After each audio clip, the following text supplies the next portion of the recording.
Հաշվի առնելով հարևան երկրի ներքին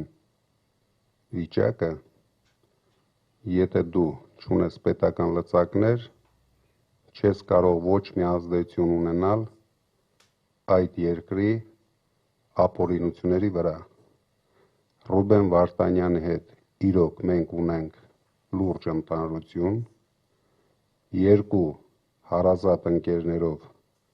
մեզ կալանավորեցին, բայց մի անհանգստացեք, շատ շուտով արդարությունը Հայաստանում հաղթելու է, արդարադատությունը հաղթելու է, և ձևավորելով կառավարություն, մենք ամեն ինչ անելու ենք, որ մեր հայրենասեր հայրենակիցները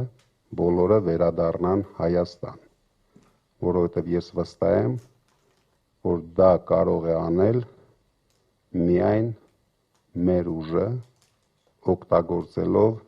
մեր միջազգային լուրջ հնարավորությունները։